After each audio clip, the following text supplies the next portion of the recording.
Hello, viewers. How are you all? Hope you all are fine, doing well. All the best for your preparation. और मैं hope कर रही हूँ आप दिलो जान से मेहनत कर रहे होंगे, मुझे पता है। तो मेरा एक मेरी एक छोटी सी हेल्प है, ये जो वीडियोस मैं आपके लिए बना रही हूँ, मैं कोशिश कर रही हूँ कि जो भी स्टूडेंट्स इन वीडियो को देख रहे हैं उन्हें थोड़ी सी हेल्प मिल जाए। क्योंकि हमें पता है ऑलरेडी पेंडेमिक के कारण बहुत क्लासेस नहीं हो पाई। तो माइट भी ये जो वीडियोस हैं ये आपके लिए हेल्पफुल हो। ओके, अगर आपको मेरा वीडियो हेल्पफुल लगता है तो मेरे वीडियो को लाइक जरूर करिएगा और मेरे चैनल को सब्सक्राइब जरूर करिएगा। ओके, तो चलिए आज हम क्या पढ़ने जा रहे हैं। मैंने ऑलरेडी करिकुलम के ऊपर 2-3 वीडियोस अपलोड कर दिए हैं, ठीक है, आप जरूर देखिएगा। और अब हम आगे बढ़ते हुए पढ़ेंगे activity centre curriculum. Okay, activity centre curriculum क्या होता है। इसमें हमें नाम से ही पता चल रहा है ना, हमें नाम से क्या पता चल रहा है कि भाई इसमें एक्टिविटी होती है। ठीक है, प्रोजेक्ट फाइल बनाने को दे दिया, किसी टॉपिक पे डिबेट करा दिया, किसी टॉपिक पे ग्रुप डिस्कशन करा दिया, ठीक है ना, कोई इवेंट ऑर्गेनाइज कर लिया। जैसे एनवायरनमेंट के ऊपर हम कुछ मान लीजिए आज हमने बहुत सारे ट्रीज लगाए, तो बच्चों ने क्या क्या सीखा, भाई ट्रीज लगाना बहुत इंपॉर्टेंट है ना। हम ट्रीज के फायदे सीखे। ठीक है, उसके बाद उन्होंने ये भी सीखा कि ट्री कैसे लगाए जाते हैं, क्योंकि हमने उसे प्रैक्टिकली लगाया। ठीक है ना, और कैसे ट्रीज की हम देखभाल कर सकते हैं। तो एक एक्टिविटी से बच्चों ने बहुत कुछ सीखा। ठीक है, तो यही होता है एक्टिविटी बेस्ड लर्निंग, यानी कि प्रैक्टिकली कुछ चीजों को करके देखना। ठीक है, एक्टिविटी करना, कुछ भी एक्टिविटी, प्रोजेक्ट बनाना भी एक एक्टिविटी है। ऐसा नहीं है कि हम सीधे फील्ड में जाए और प्रैक्टिकली ही चीजों को करें, ऐसा कुछ नहीं है। आप उसको लिखित में भी कर सकते हैं। जैसे मैंने कोई टॉपिक दे दिया, ठीक है, आपको कहा कि इस टॉपिक के बारे में आपको प्रोजेक्ट बनाना है, तो डेफिनेटली जब आप चीजों को ढूंढेंगे, उस पर रिसर्च करेंगे, तब भी आपकी नॉलेज बढ़ेगी। तो ऐसा नहीं है कि एक्टिविटी बेस्ड लर्निंग सिर्फ फील्ड में ही होती है, बाहर जाएंगे क्लासरूम के तभी होगी। एक्टिविटी बेस्ड लर्निंग क्लास के अंदर बैठे बैठे भी होती है। ओके, अब एक्टिविटी लर्निंग की क्या कैरेक्टरिस्टिक है भाई। ठीक है, यहाँ पे सबसे इंपॉर्टेंट लाइन जो ये फॉलो करता है कि स्टूडेंट को हमें सिखाना है कैसे, डूइंग करके। ठीक है ना, ये बहुत इंपॉर्टेंट लाइन है, आप इसे याद रखिएगा कि स्टूडेंट जो है वो कैसे सीखते हैं, बाय डूइंग, किसी भी चीज को करके देखते हैं और फिर सीखते हैं। ठीक है ना, each activity help student to learn the concept. ठीक है, अब मुझे किसी स्टूडेंट को कोई कॉन्सेप्ट देना है, ठीक है, अब मैं उस चीज को समझा नहीं पा रही हूँ, लेकिन अगर मैं उसी चीज के ऊपर कोई एक्टिविटी करा दूं तो हो सकता है कि उस बच्चे को जल्दी समझ में आए। ठीक है, अगर मैं एक ग्रेड 1 के बच्चे को या केजी के बच्चे को मान लीजिए मैं प्लस माइनस सिखा रही हूँ, ठीक है, हो सकता है वो नहीं समझ में, उसको नहीं समझ में आ रहा हो। लेकिन अगर उसी एक्टिविटी को मैं चॉकलेट्स लाके करवाऊं, ठीक है ना, और मैं बोलूं ये देखिए 2 चॉकलेट्स मेरे पास है, आपके पास 2 चॉकलेट्स है, अब हम इसे ऐड कर देंगे तो ये 4 चॉकलेट्स बन जाएंगी। ठीक है, तो शायद उसे इस तरीके से जल्दी समझ में आए और प्लस ये कॉन्सेप्ट उसके दिमाग में हमेशा के लिए रह जाए। तो अगर किसी चीज को हम प्रैक्टिकली या किसी भी एक्टिविटी के थ्रू समझाते हैं या कोई स्टोरी के थ्रू समझाते हैं तो वो बच्चा चीजों को जल्दी समझता है। ठीक है, और कॉन्सेप्ट को बहुत इजीली लर्न करता है। Interest of the student is discover, इसका मतलब क्या है कि कभी कभी क्या होता है ना, हम किसी चीज को करते हुए किसी बच्चे की खूबी निकाल लेते हैं। जैसे मैंने एक इवेंट ऑर्गेनाइज किया, मैंने बोला कि मैं 4 ग्रुप बनाऊंगी और इस 4 ग्रुप में पहला ग्रुप जो है वो ड्राइंग करेगा, ठीक है, दूसरा ग्रुप जो है वो सिंगिंग करेगा, ठीक है। और इस जब मैंने ये एक्टिविटी असाइन की, मान लीजिए मैंने देखा कि किसी बच्चे ने बहुत अच्छी ड्राइंग करी है, ठीक है ना, तो हमें उस बच्चे की खूबी पता चल गई कि भाई इसके अंदर क्या टैलेंट है, ये ड्रॉ बहुत अच्छा कर लेता है। तो इसी तरीके से जब हम डिफरेंट एक्टिविटीज कराते हैं ना तो हमें पता चल जाता है, हम स्टूडेंट में डिस्कवर कर सकते हैं कि भाई उसका इंटरेस्ट किस चीज में है, प्लस उसका टैलेंट किस चीज में है। ठीक है, हो सकता है जब मैंने सिंगिंग बोला तो कोई कोई बच्चे इस तरीके से खड़े हुए, मैम मुझे सिंग करना है, मुझे सिंग करना है। तो जब स्टूडेंट्स इस तरीके से इंटरेस्ट लेने लगे तो मुझे पता चला कि ये इस बच्चे को सिंगिंग में बहुत इंटरेस्ट है, प्लस ये बच्चा गाता भी बहुत अच्छा है। ठीक है, तो ये किसी भी स्टूडेंट का इंटरेस्ट जानने में हेल्प करता है ताकि आगे भी चल के हमें काम आए। ओके, हम मुझे जब पता चल जाएगा इस बच्चे को ये चीज पसंद है तो मैं उसी तरीके से उसको समझाने की कोशिश करूंगी। ओके, तो ये है कैरेक्टरिस्टिक। और पॉइंट्स क्या है कैरेक्टरिस्टिक्स के? It include both physical and non physical activity, ये मैं ऑलरेडी बता चुकी हूँ। ऐसा नहीं है कि आप फील्ड में जाएंगे अपनी चीजों को प्रैक्टिकली करेंगे, नॉन फिजिकल एक्टिविटी भी होती है ना, फाइल बनाना या फिर किसी चीज पे रिसर्च करना, पढ़ना उस चीज के बारे में। ठीक है, फिजिकली ही मूव करके कहीं जाना ऐसा जरूरी नहीं है, मेंटली भी हो सकती है वो activity. Child get knowledge apart from topic. हमेशा जब भी हम एक्टिविटी करते हैं, जिस टॉपिक के ऊपर एक्टिविटी कर रहे हैं वो टॉपिक तो बच्चे को क्लियर हो जाएगा, साथ में वो बहुत सारी एक्स्ट्रा चीजें भी जानेगा जो हम बुक से पढ़ाते टाइम नहीं दे पाते। ठीक है, अब मान लीजिए मैंने कुकिंग की कोई एक्टिविटी रखी, तो उस बच्चे ने मान लीजिए गैस पे मिल्क रखा और वो मिल्क अचानक से गिर गया, मान लीजिए उसे पता नहीं था, लेकिन उससे उसको इस चीज से पता चल गया कि भाई मिल्क गर्म होते टाइम गिरता है ना। तो ये छोटा सा एग्जाम्पल है जिससे उसे ये नॉलेज तो मिली कि मिल्क कैसे गर्म करना है, उसे ये नॉलेज भी मिली कि भाई मिल्क को छोड़ के जाना नहीं है ना। तो ये बहुत ही छोटा सा एग्जाम्पल है।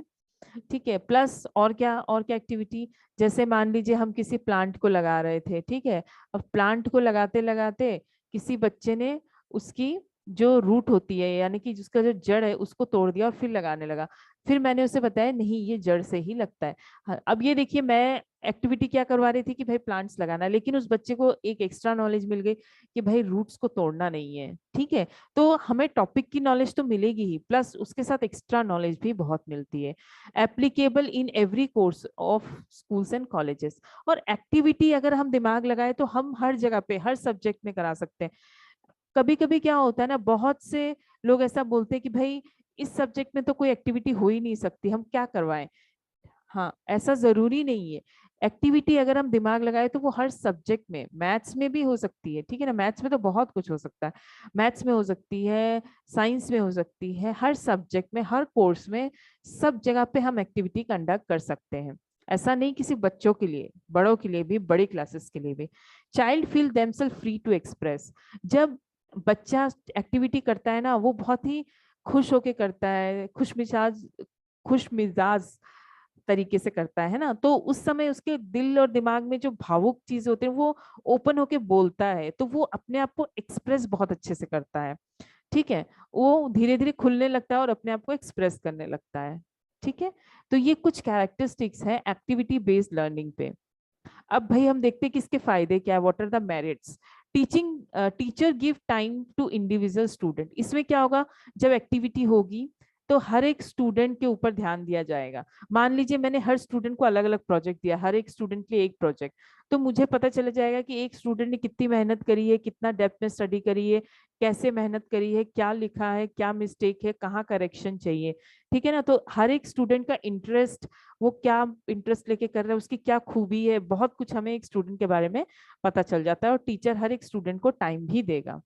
इंक्रीज चाइल्ड्स क्रिएटिविटी, ये मैंने ऑलरेडी बता दिया कि एक्टिविटी करते करते चाइल्ड को खुद पता चल जाएगा कि भाई ये चीज तो मुझे भी नहीं पता था कि मेरे अंदर बहुत अच्छी है। ठीक है ना, तो वो एक क्रिएटिव चीज को, और जब वो नए नए प्रोजेक्ट्स करेगा, डिफरेंट डिफरेंट उसमें डायग्राम्स बनाएगा, सजाएगा उन चीजों को, तो उन चीजों से उसको क्रिएटिविटी उसकी जो है वो धीरे धीरे डेवलप होगी। ठीक है, वो नई नई चीजें करेगा तो वो क्रिएटिव बनेगा उस चीजों में। अगर मान लीजिए मैंने गिफ्ट रैपिंग करने का प्रोग्राम रखा, ठीक है, अब वो बच्चा different kind of gift wrapping देखेगा। ठीक है, अब देखेगा तो क्या होगा, उसे क्रिएटिविटी आ जाएगी। ठीक है, better understanding of the topic.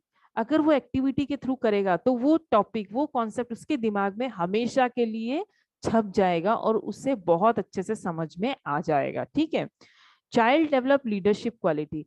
कभी कभी क्या होता है ना, एक्टिविटीज कंडक्ट होती है ग्रुप में, ठीक है, और ग्रुप में क्या करते हैं ना, हम एक बंदे को लीडर बना देते हैं, एक स्टूडेंट को लीडर बना दिया। अब वो बंदा क्या कर रहा है, सबको, वो स्टूडेंट क्या कर रहा है, सबको गाइड कर रहा है, ऐसे करो वैसे करो, मैं लीडर हूं, मैं बताऊंगा। तो ऐसे करते करते क्या होता है ना, उसे लीडरशिप करना आ जाता है, उसे क्या होता है, इंस्ट्रक्शन देना आ जाता है, उसे समझाना आ जाता है, लोगों को गाइड करना आ जाता है। ठीक है, तो इससे क्या होता है, स्टूडेंट की लीडरशिप क्वालिटी जो है वो डेवलप होती है। ठीक है, और क्या मेरिट्स है भाई इसकी? और मेरिट्स क्या, ओवरऑल डेवलपमेंट होता है बच्चे का। वो टेक्स्ट बुक तो पढ़ ही रहा है, साथ में बहुत कुछ एक्स्ट्रा भी सीख रहा है, और वो भी प्रैक्टिकली अपने हाथों से करके सीख रहा है। तो ये आगे चल के लाइफ में बहुत हेल्पफुल होने वाला है इसके लिए। प्रिपेयर से चाइल्ड फॉर लाइफ, ये मैंने ऑलरेडी बता दिया, लाइफ के लिए बहुत हेल्पफुल होगा। Child become much more confident. हो सकता है, मैंने ग्रुप डिस्कशन की एक्टिविटी रखी, पहली बार कोई बच्चा हो सकता है बहुत शाय है, नहीं बोला, थोड़ा बहुत बोला, लेकिन अगर मैं ये चीज कंटिन्यूअस करूंगी तो जो बच्चे हैं वो धीरे धीरे खुलने लगेंगे और वो बहुत स्मार्ट बनते जाएंगे, ठीक है ना। तो इससे क्या होगा, जो स्टूडेंट है उनका कॉन्फिडेंस बढ़ेगा। Concept remain in brain for long time, ये भी मैं बता चुकी हूँ कि किसी भी चीज को अगर हम प्रैक्टिकल करेंगे तो वो बहुत देर तक हमारे दिमाग में छपी रहेगी और हम भूलेंगे नहीं, शायद बड़े होने तक भी। जो चीज हम बचपन में सीखे वो अभी तक नहीं भूले, ठीक है। Teachers and student built a good relationship, जब भी कोई प्रोजेक्ट करते हैं, कोई एक्टिविटी करते हैं, तो बच्चा क्या होता है ना, बार बार टीचर के पास आता है, डिस्कस करता है, मैम ये देखिए मैंने इतना बना लिया, ये ठीक है ना मैम, ऐसे ही तो बनाना है, फिर मैं इस पे कलर कैसे करूं मैम, मैं इस पे डेकोरेट कैसे करूं। तो ऐसे क्या होता है ना, टीचर स्टूडेंट आपस में बातें करते हैं और उससे टीचर स्टूडेंट का जो रिलेशन है वो बहुत अच्छा होता जाता है। और स्टूडेंट को ये लगता है यार टीचर कितनी हेल्पिंग है, और मैं कुछ भी पूछता हूँ मुझे बहुत अच्छे से बताती भी है, ठीक है ना। तो इस तरीके से जो रिलेशन है वो अच्छा होता चला जाता है। और उससे क्या होता है, जब रिस्पेक्ट आ जाता है तो वो टीचर्स की बातें भी सुनता है, प्लस जो टीचर बता रहा है उस कॉन्सेप्ट को भी बहुत अच्छे से लेता है। ओके। अब भाई डीमेरिट्स क्या है, ऑब्वियस सी बात है, इतने सारे फायदे हैं, लेकिन हर चीज की कोई ना कोई खामी तो जरूर होगी। कभी कभी क्या होता है ना, कुछ टीचर्स को ये नहीं पता होता कि एक्टिविटी कैसे करवानी है। हो सकता है कोई टीचर बहुत ओल्ड है, बहुत साल पहले से पुराने मेथड से पढ़ा रहा हो, उसे ये नहीं समझ में आ रहा हो कि भाई एक्टिविटी मैं कैसे कंडक्ट करूं। अगर वो ऐसा टीचर एक्टिविटी कंडक्ट करेगा तो भी वो बहुत फ्रूटफुल नहीं होगी। ओके। वो बहुत फ्रूटफुल नहीं हो पाएगी, यानी बहुत फायदेमंद नहीं हो पाएगी, ठीक है, स्टूडेंट्स के लिए। ओके।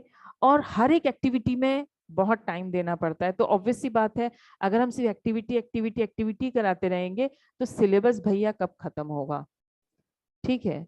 कभी कभी ऐसा होता है किसी किसी क्लास में सिलेबस बहुत लेंथी है, और आपको पता है कि एक्टिविटी करने में बहुत टाइम लगता है, तो ये टाइम कंज्यूमिंग प्रोसेस है, ठीक है, ये हर जगह पे एप्लीकेबल नहीं हो सकता। Knowledge is not given much importance.